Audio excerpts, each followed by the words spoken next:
beach. I'm exclusively at the beach. I don't go to town for anything anymore. So if anybody's looking for anything that's in town, we can help you out with colleagues in that area. But my whole practice is out here at the beach now. Label this talk. No, I can't advance. You have to advance it? Yeah, okay, go ahead. Just a little about me. I actually grew up here in town. For those familiar with the areas of town on the south side, I went to Sandwood High School, went to Bowles for a little bit. Then everybody had cars, and I wanted a car. My dad said, you gotta get out of Bowles. I went to University of Florida for my undergraduate, still a tried and true Gator, South Florida and Tampa for medical school.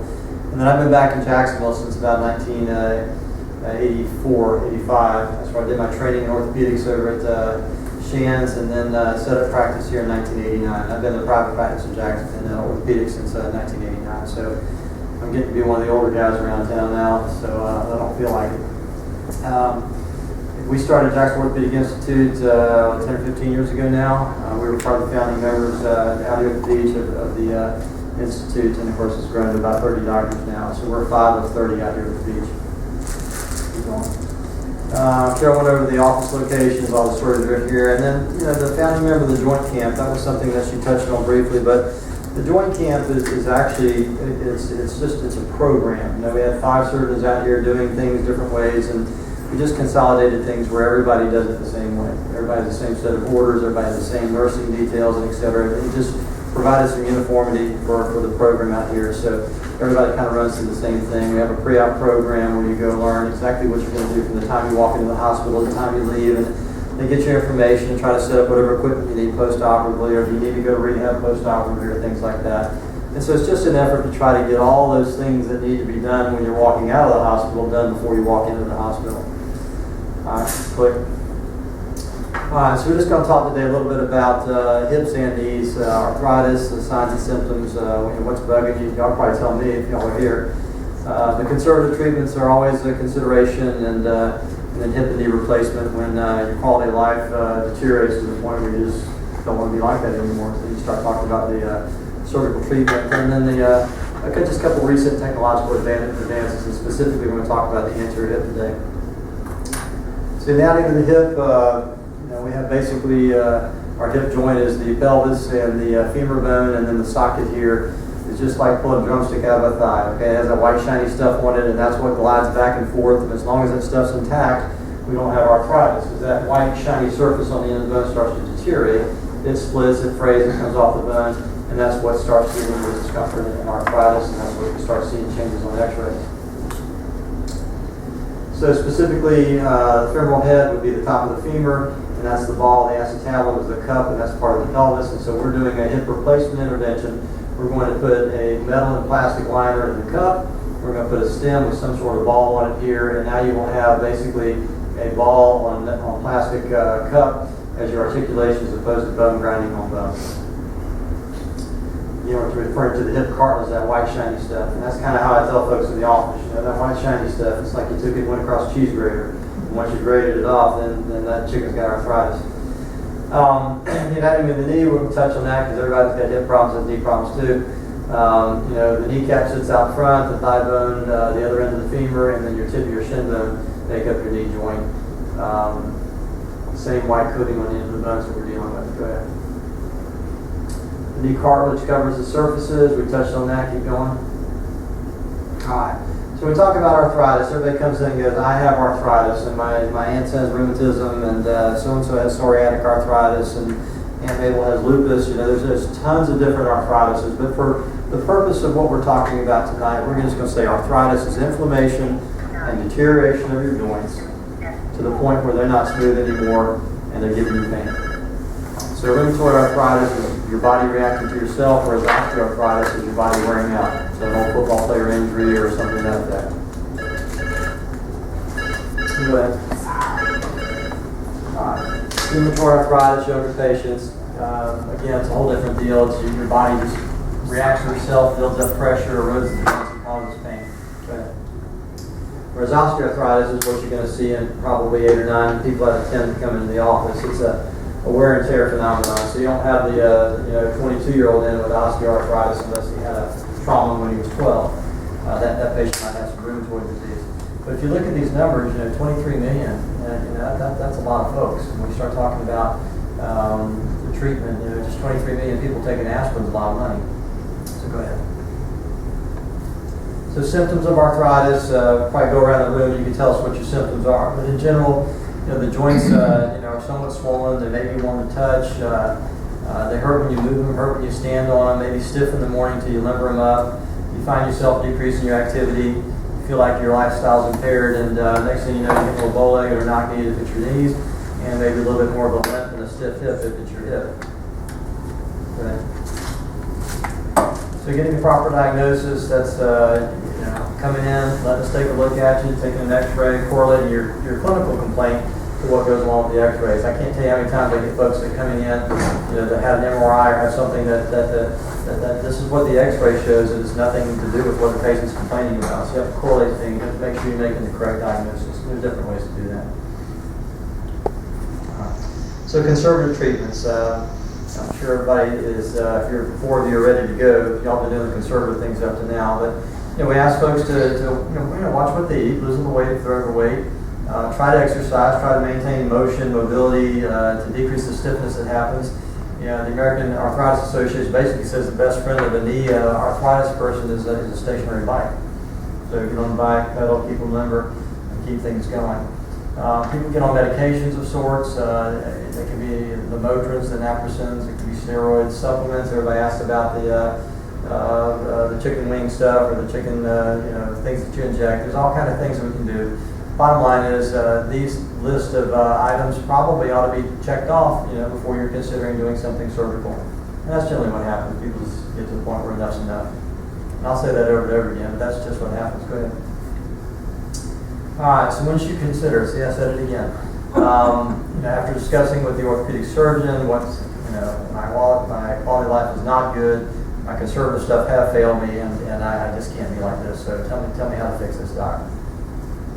All right. So hopefully as you have a joint replacement intervention, we're there to eliminate or reduce pain, is to make you more mobile, get you around, improve your quality of life, get you back to relatively normal activities. I just did an anterior hip and a lady who said, listen, as soon as you're done, I'm going snow skiing.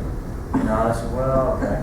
And the CEO from JOI has a 15-year-old hip replacement. He goes snow skiing all the time. Now, if I was his doc, I wouldn't be all over that. But I mean, people get back to doing stuff like that. I don't know how they promote that. I want to get people back to where they're just kind of loving life and doing what they do and enjoying the family and getting around and again, low impact types of activities.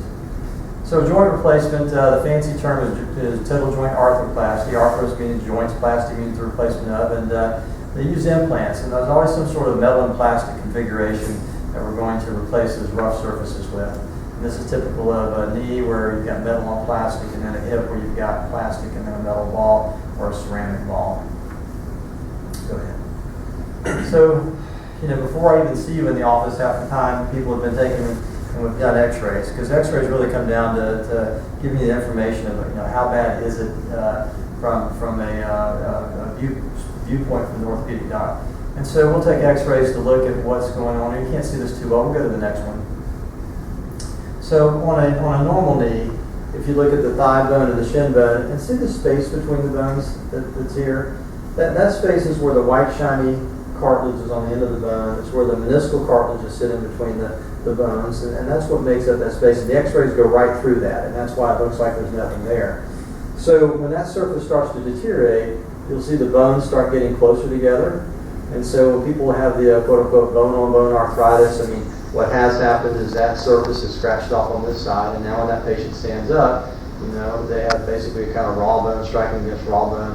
Same thing goes on in the hip, and we'll look at that in a minute. Go ahead.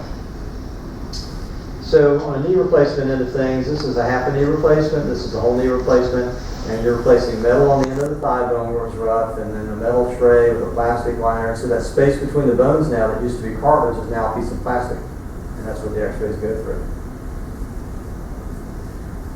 So a hip, looking at a normal right hip, you're facing me, okay? We looked at the model a minute ago, but you got the ball, the socket, and again, you've got that space that sits between the bones, and this is a normal looking hip. Whereas this hip has more of an arthritic appearance because it has spurs here, it has spurs here, it has joint space narrowing. It's actually a complete loss of the joint space in this patient.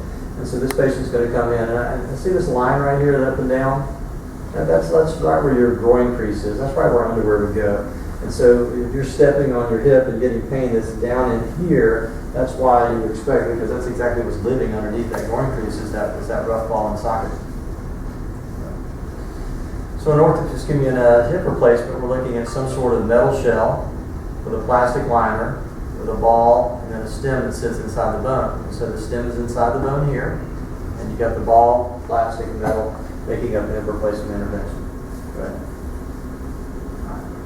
So with all the good things that come with hip and knee replacements, there come bad things. And these are things that have to be discussed with the patient ahead of time as you sign consent forms. You want to know what's bad and good. And just statistically, we'll go through these. Less than 1% chance, but not zero, as far as having an infection. We give antibiotics ahead of time. We wash you up ahead of time. We've got some special wipes that we use. We wash you in the rim. We do it again, dry it out again. We use hoods over our head. All the exhaust is being exited away from the patient. Hello, come on in. How you doing, Doc? I'm well. How about you? Good, good. Thanks, sir.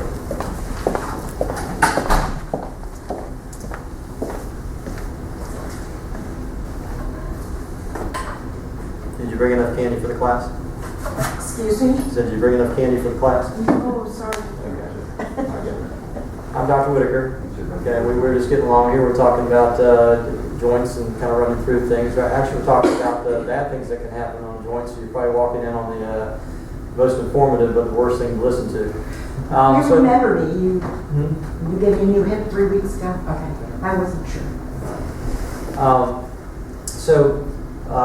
Blood clots, we put people on blood thinners post-operatively, and we've got pills for blood thinners now that are basically for almost a month. So all those little shots that we used to have to give and the heparin and stuff can be done in a pill form now. And statistically, it brings it down to somewhere in the 3 to 4% range of folks that have hip and knee replacements will have some problem with blood clots. In hips, we worry about dislocation, that ball popping out of the socket. That's one of the reasons to think about doing your hip from an anterior approach, is that it brings the incidence of dislocation down to as close to zero as you can get without being zero. The posterior approaches to the hip are somewhere in the 4% range statistically. Malalignment is a problem. If you don't get things lined up right, they might not last as long. And again, as we're talking tonight, the alignment is looked at right in the operating suite with an X-ray tube. And so we're making every effort to eliminate the malalignment considerations that go along with the hip replacement. Malalignment we'll call premature wear. You're going to ask me how long this thing's going to last. I'm going to tell you it's going to last a long time if you get it put in right. If you get it put in at an angle or a little bit off, it can decrease the time factor by maybe even a decade. No implant will last forever, so depending on what age you're getting as you put it in, you may or may not have it done. I did a knee replacement in a 31-year-old today. It's probably the youngest person I've done knee replacement in. I've taken care of her since she was 6 years old. And she had a car accident 15 years ago, and she's gone on with arthritis, and 31, and I can't tell her, I'm looking in the eye, this is going to last the rest of your life, but you're going to have a better quality of life for the next 20 years.